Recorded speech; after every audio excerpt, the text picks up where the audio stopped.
Hello, everybody. Adam Parks here with another episode of Receivables Roundtable. Today, we're going to take our discussion in a different direction. We're going to talk about lawyers, but from a very different perspective. And to join me for today's conversation, I have my good friend, Stefanie Jackman, who is with Ballard Spahr. How you doing today, Stefanie? Doing great, Adam. Thank you so much for having me on. Hi, everybody. Absolutely. I met Stefanie, I want to say it was about a year ago at a dinner at the RMAI annual conference, and we just kind of immediately became friends.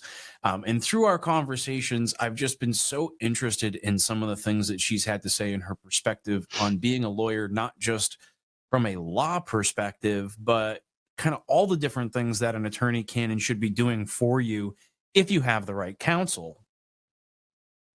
But Stefanie, just for you speak at just about every conference that I attend, so I'm sure that most of our viewers are already familiar with you, but maybe a little background would be helpful. Could you tell everybody a little bit about yourself and kind of how you got to the seat that you're in today? Yeah, I'm happy to. And for those of you that haven't heard me speak, you're right. I'm a bit ubiquitous at the conferences these days, and I really enjoy it. It's been nice to be able to get some of those back in person and see people again. I'm looking forward to an event that's going to actually be here in Atlanta in a couple of weeks, and seeing some people. I think you're on the list, Adam, but I'll have to double check. I am definitely on the list. I was going to say, I thought I saw your name, but no. So I am a partner in the Atlanta office of Ballard Spahr. Ballard Spahr is a large firm. We have 16 offices in 14 states.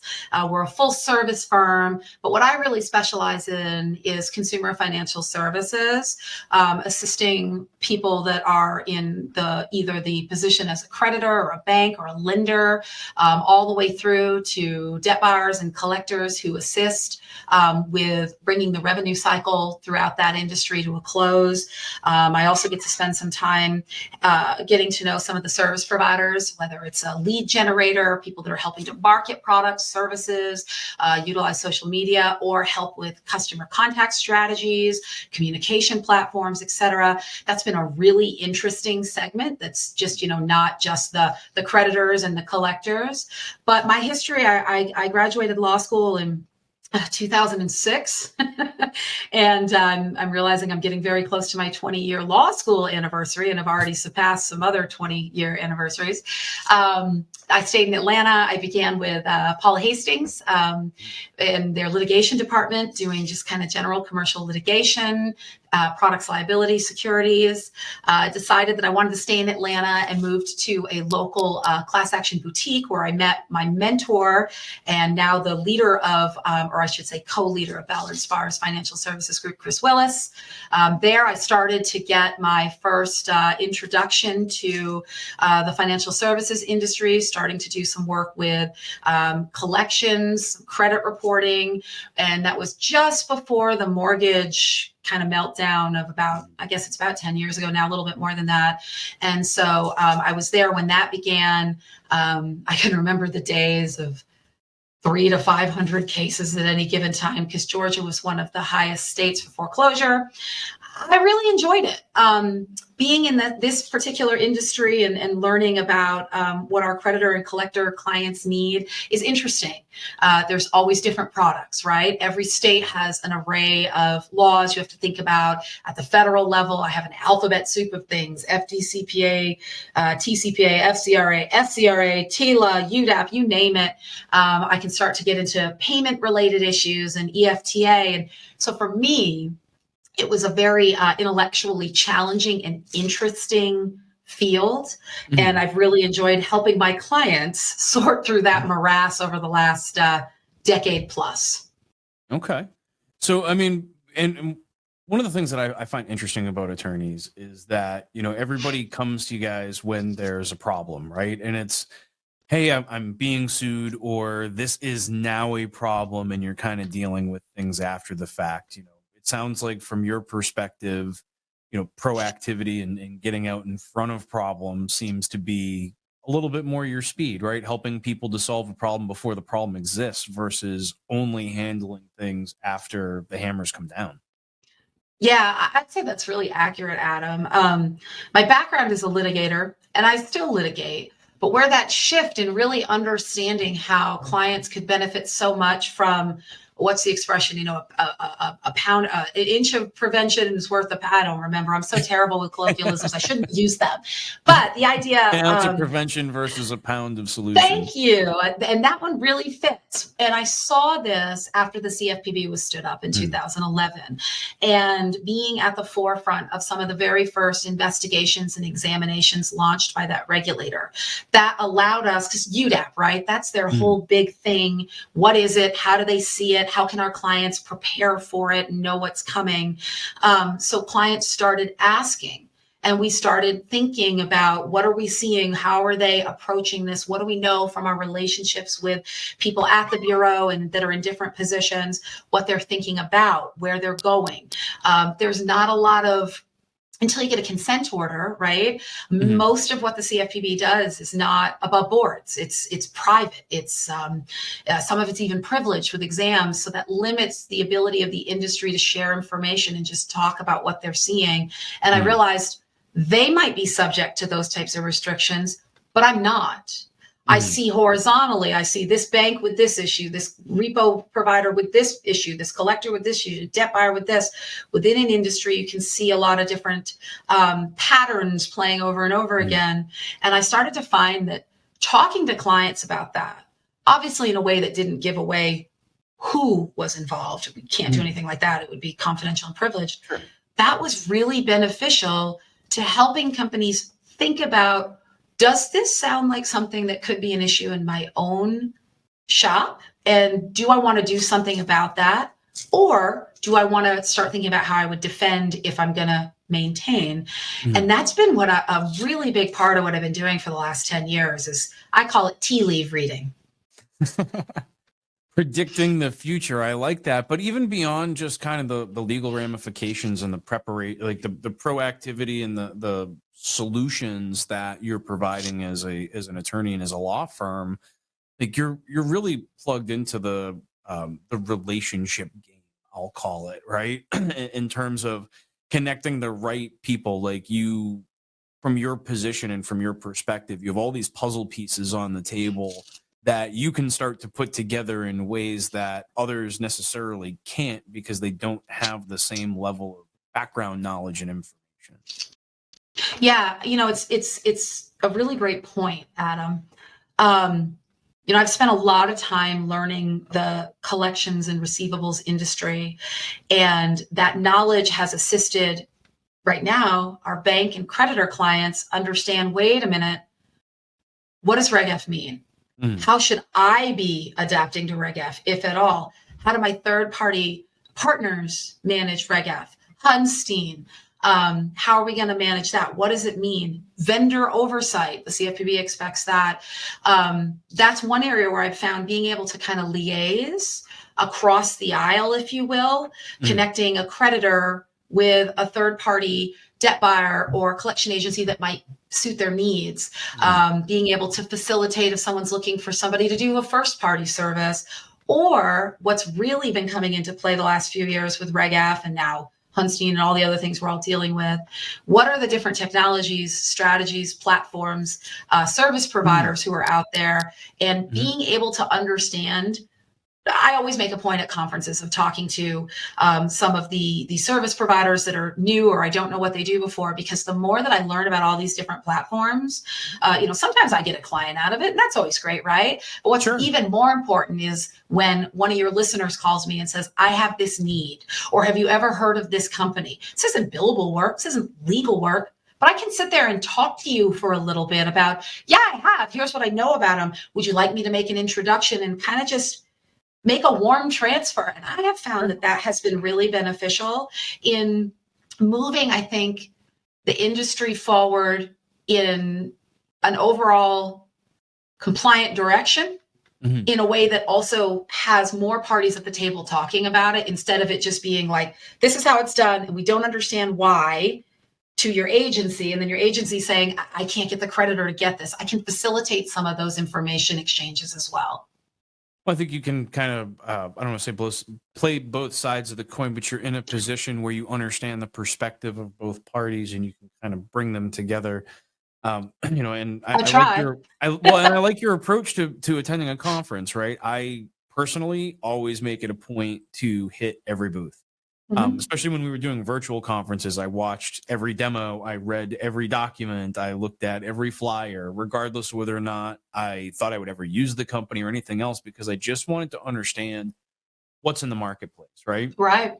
And coming from a consultant standpoint, it sounds like you're kind of weighing this balance of, being an attorney, but also providing some level of consulting services. Because from my perspective, I'll go into somebody's organization, they'll be telling me about their problems, and I'll go, hey, I remember that this one group over here does that, and they Mhm. will handle this particular piece of data for you, or Yeah, we get their a lot of technology is questions going to like help to comply with X, Y, or Z. absolutely. I mean, there's lots of questions. It can be something as simple as I need somebody that can do collection lawsuits in this region, or I'm Mhm. looking to start selling debt, or, I'm thinking about changing my relationship. Can you make some recommendations to, I want to have a platform to manage like, debt management, debt settlement companies. Mhm. And is there anybody out there offering something like that? Yeah, there is. I'm starting to think about AI. I want to text. I want to send a validation letter by text, things like that. So Mhm. having that knowledge, I mean, I think that's really valuable because what my clients and even my non-clients that are just my friends, ultimately my highest and best use is to help them achieve whatever they're working to achieve as efficiently as possible within their own risk tolerance. So to me, understanding what's out there and how it could support whatever their particular initiative is, I think that's a really valuable, a real value add to the relationship. And I enjoy it too. I'm kind of an extrovert. No, and I think it's definitely a good fit for your skill set, and ultimately it's a very needed service because it's so many different perspectives coming together. And I think if you're in the industry and you're looking at law firms and lawyers, that it is more than just what are they going to do in the courtroom, or how are they going to prepare these documents for me. You really want someone who has this like holistic perspective of the space and of the industry so that you can benefit from that, because attorneys like you are in a lot of places all the time. You're at every conference, you're speaking on these different topics, you're connecting with all of these different people, and it's those experiences that really enable you to be a connector of other people, from a consulting perspective. And when I'm wearing that hat, that's a lot of what I'm trying to do as well. I just don't have the same level of information as someone who's actually representing clients from a legal perspective, because I just don't have that portion of the relationship with them. So it's very interesting to talk with someone who sees the world in the same way, but yet has even more access to information. Yeah, that's actually a place where I partnered with several consultants over the years on projects for clients. And in addition to hiring me or another lawyer to then hire the consultant can help sometimes give some arguments for privilege as well, which can be Mhm. useful. But on top of that, it's been a great collaboration because consultants come to me and they'll say, give me kind of the rundown of what are the issues here, what are you seeing, what are other people experiencing, is this unique? Is it not? What have others done? And then Mhm. I could say, talk to me about how you would actually fix this, right? Like I've never Mhm. worked in a collection shop. I've spent a lot of time learning the industry, but I've never actually been on the ground. Have you So ever done getting the that smile and insight. dial No, days? I Oh haven't. boy. And Ballard won't let me go right now. But I don't know Sure. that I'd be very good at it. I got to be honest with you. I have trouble talking and typing. So I don't actually ever think I could do a lot of the jobs that I tell companies, here's what you have to do that compliantly. I don't think I could actually do them. And that's a challenge. I'll tell you, very early in my career, I actually went to a collection agency, sat down, went through training, and started making phone calls because I said, I got to learn this from the ground up. Yeah. Right.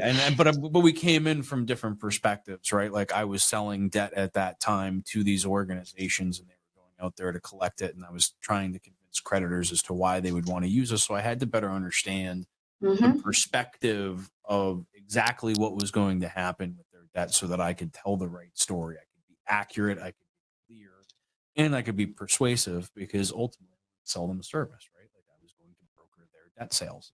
When you're coming in as an attorney and you're solving problems at a high level, you probably don't need to spend as much time on the ground level, because regardless of whether or not you can do it, it still needs to be done, right? That's Like where you're able people to write miss the though. rules. Yeah, You're the but that's Milton what people Bradley of the miss. game. if you come in, you start as an attorney, you just, graduate law school and, oh, here are the laws. Yeah.